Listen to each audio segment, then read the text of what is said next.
Boa tarde, professor. Estou falando com o professor Dani Zahedini. Ele é professor do Departamento de Relações Internacionais da PUC Minas, é doutor em Geografia e é líder do Grupo de Pesquisa de Oriente Médio e Magrebe. Professor, muito obrigado por nos receber. O que a gente já sabe sobre essa explosão em Beirute hoje? Primeiro, manifestar a minha satisfação com o convite e dizer da minha apreensão com o que acontece no Líbano hoje, né? As informações que nós temos recebidos, no primeiro momento, foram informações desencontradas. A própria Al Jazeera e alguns repórteres da Al Jazeera sinalizaram barulhos de jatos passando por Beirute. Mas, pelas imagens e depois pelo próprio pronunciamento do primeiro-ministro Hassan Diab, parece o que aconteceu de fato foi um incêndio que se iniciou numa embarcação com fogos de artifício que estavam estocados ali no porto, em Beirute. Este incêndio depois tomou conta de uma parte onde era armazenado materiais altamente explosivos, que não eram explosivo, mas material altamente explosivo, que estava sob o cuidado dos serviços de segurança libanês. E quando esse fogo aumentou, e também nas proximidades havia um silo de cereais, e quando esse fogo aumentou, parece que a conjunção desses elementos altamente explosivos gerou uma explosão que nos lembrava uma explosão nuclear, né? Foi uma explosão violentíssima, como eu não vejo há muitos anos em áreas urbanas. Sim, e pelas imagens, o que dá a entender é que esta explosão ela é vista antes de chegar, né? A gente vê algumas gravações de pessoas, elas veem aquela explosão ainda com o celular firme, em algum momento esse ar, né, ou esse ar da explosão chega e a pessoa derruba o celular, ela não consegue ver mais. Exatamente. É uma onda de choque. A onda de choque da explosão ela é violentíssima. Pra você ter uma ideia, a zona do porto, nessa zona do porto, ela está quase no limite do que era a antiga linha verde de Beirute, que dividia durante a Guerra Civil a população cristã, que vivia na área mais oriental de Beirute, e a população muçulmana, que vivia mais na área ocidental de Beirute, mais próximo do Mediterrâneo, da costa mediterrânea, mais a oeste. Onde aconteceu a explosão é aproximadamente 1 quilômetro do centro histórico de Beirute, onde tem lá a Praça dos Mártires, onde tem o parlamento, 1 quilômetro, 1,5 quilômetros. As imagens são impressionantes, porque essa explosão gerou uma quebra generalizada de vidros e de balcões e de armários de lojas nessa área que estava a 1 quilômetro. Parentes meus que moram nas montanhas do Chuf, a 40 quilômetros de Beirute, escutaram a explosão e sentiram o tremor da explosão. Então, foi realmente algo muito forte. Beirute está um caos. O caos. O sistema de saúde mal consegue lidar com os, até agora, 3.000 feridos. Já são contabilizados quase 60 mortos. O hospital da Universidade Americana de Beirute não consegue mais receber feridos, porque a um raio de quase 3 quilômetros, imaginem isso, um raio de 3 quilômetros do local da explosão, houve uma quebra generalizada dos vidros das janelas, né? Inclusive, dentro das casas, os armários caíram sobre as pessoas. É como se fosse um terremoto. O que aconteceu foi um terremoto. Então, as pessoas andando nas ruas completamente ensanguentadas por conta da capacidade cortante do vidro, né? Então, o Líbano hoje vive um caos. E o pior de tudo isso é que o Líbano vive coronavírus, uma crise econômica absurda. Nos últimos meses, 40% dos enfermeiros e enfermeiras do Líbano perderam o emprego. E agora uma crise dessa magnitude que pressiona o sistema de saúde. Por que essa perda de emprego no setor de saúde em meio à pandemia? Eu sei que aqui no Brasil, na região sul, teve uma crise de desemprego entre profissionais de saúde, porque com a pandemia muitas pessoas adiaram os procedimentos particulares. Quem queria fazer cirurgias eletivas deixou para depois com medo de pegar Covid-19 no hospital. A situação é semelhante no Líbano com esse desemprego dos profissionais de saúde? Ali, o problema ele é piorado em função da crise econômica que está acabando com o Estado, né? Então, o Estado não consegue manter os hospitais públicos e os hospitais privados também não têm apoio. E com a perda de renda das pessoas, os hospitais particulares também começam a perder condição de manter os seus funcionários. A situação é tão crítica que, você imagine só, numa situação como essa. O Líbano até controla bem a questão da crise do coronavírus, né?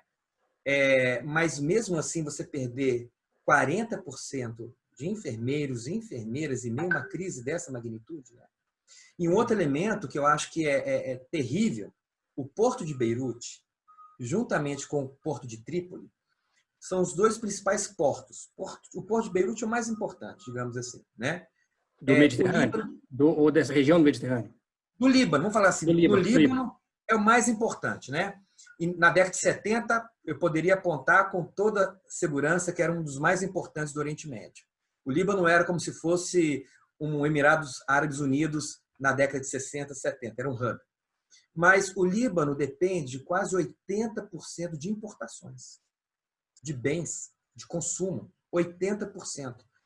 Essa parte do porto foi completamente devastada.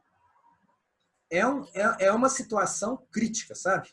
Crítica. Tá. E voltando para as explosões, o que o senhor está dizendo parece indicar que é mais provável a hipótese de ter sido um acidente do que ser um ataque terrorista. No momento, esses são os seus indícios.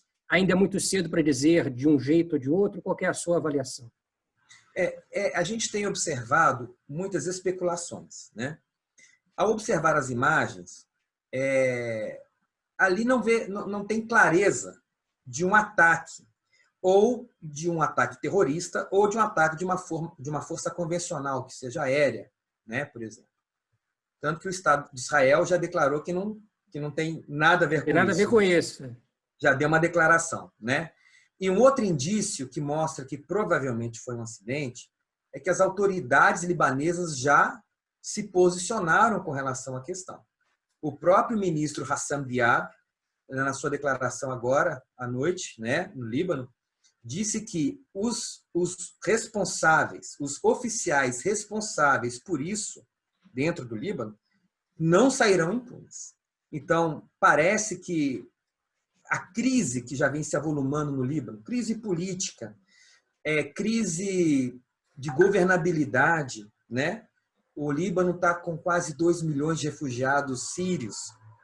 Então, todos esses elementos, junto com a crise econômica e um passado também, né, difícil do ponto de vista da condição política, gerou um sistema que é altamente corrupto, altamente ineficiente, infelizmente, e que não consegue gerir os princípios básicos para o bem público. Então, se a gente observar rapidamente, o Líbano já viveu uma crise de coleta de lixo, que se arrastou por muitos anos, por um período que ficou 8 meses sem presidente, depois 30 meses sem presidente, em função de problemas políticos. Então, promoção de bem público em função dessa crise reiterada do governo libanês tem gerado uma insatisfação enorme na população. Tanto que protestos no Líbano começaram ano passado, né? Outubro do ano passado, começaram protestos em massa. E isso é revelador da incapacidade do Estado, do jeito que está, em lidar com o bem público. Pelo que o senhor está dizendo, a gente tem aí 2 tempestades perfeitas, né? Uma tempestade perfeita que foi no Porto, ao somar o material explosivo com outro material que não deveria estar ali, tudo na região portuária ao mesmo tempo. E no Líbano, já há alguns anos, uma tempestade que vem somando a questão da queda na economia, as guerras civis, a chegada dos refugiados sírios, agora o problema com o desemprego da saúde, logo antes de ter tanto a pandemia quanto a questão dos feridos. E qual que é a especulação? O senhor pode contar um pouco para os nossos leitores? Tem expectativa que agora, no fim da semana, não sei se é quinta ou sexta, um tribunal ad hoc vai julgar acusados do assassinato do primeiro-ministro Hariri, lá de 2005. Qual é a expectativa para esse julgamento? E, pelo que eu entendo, é in absentia, né? Os réus do Hezbollah não estão lá na Holanda, eles não foram presos. É uma situação muito delicada. Muito delicada, porque nós sabemos que foram indiciados membros do grupo Hezbollah, né? O grupo nega a participação, mas o Tribunal Especial para lidar com o assassinato do ex-primeiro-ministro Rafik el-Hariri apontou evidências do envolvimento desses membros do Hezbollah.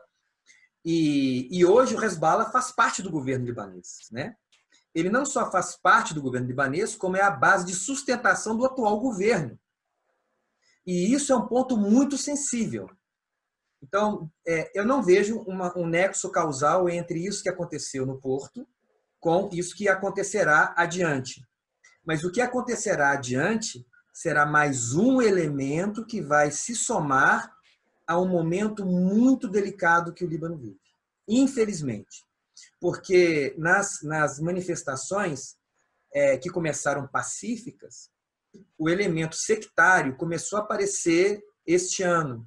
E os embates eles se davam principalmente por uma parte sunita e cristã de um lado, que queria um Líbano mais democrático, mais civil, e por outro lado, apoiado pelo Hezbollah, parte dos cristãos e os xiitas, né, que queria a manutenção do status quo. Então, se avolumou choques sectários entre esses dois públicos. Então, imagino que pode acontecer no andar da semana.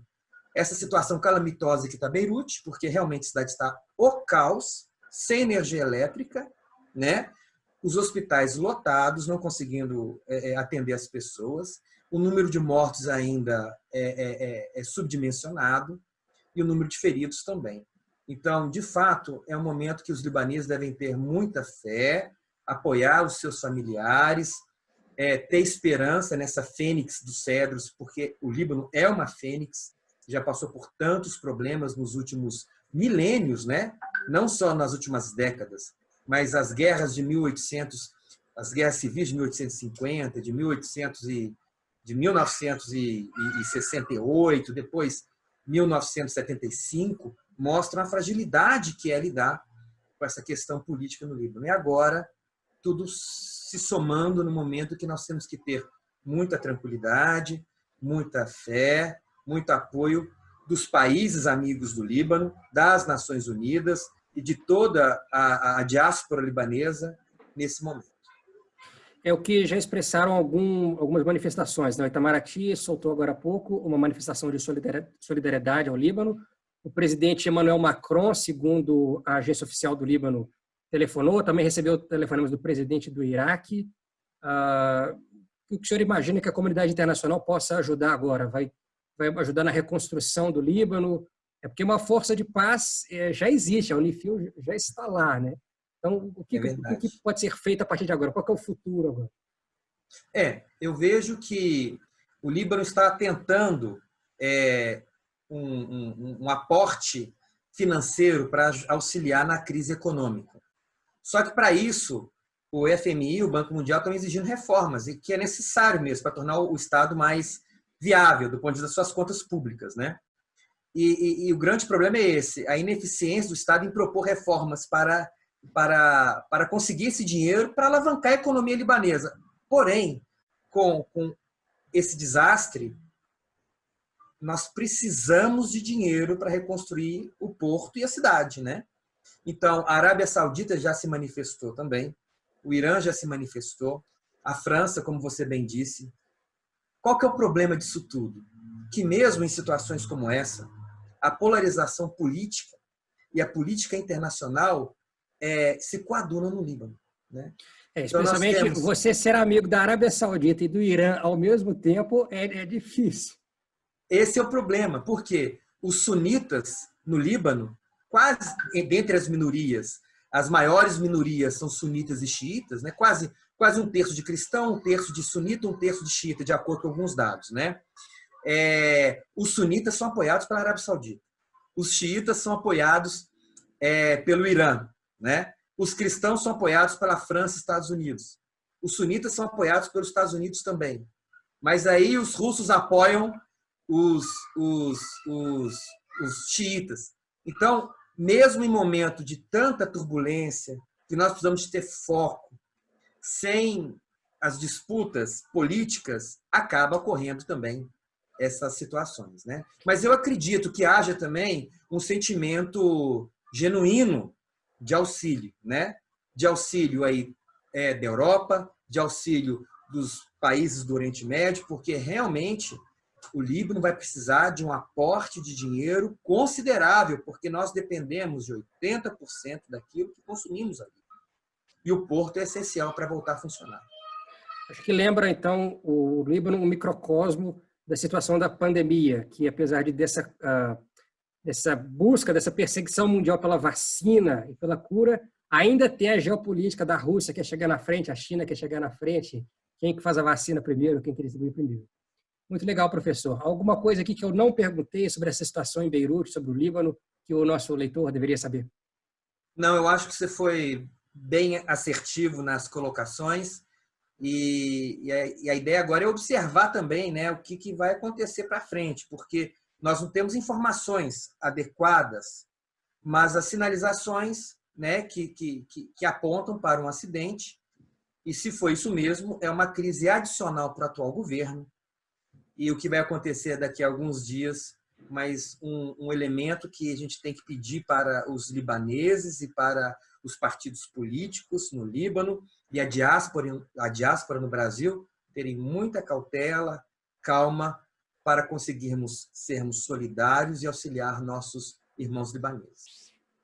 Perfeito, professor. Eu conversei com Danis Arredini, que é professor do Departamento de Relações Internacionais da PUC-Minas, doutor em Geografia e chefe do Centro de Pesquisa sobre o Oriente Médio e Magrebe. Obrigado pela aula aí sobre o Líbano, professor. Eu que agradeço. Um abraço, viu?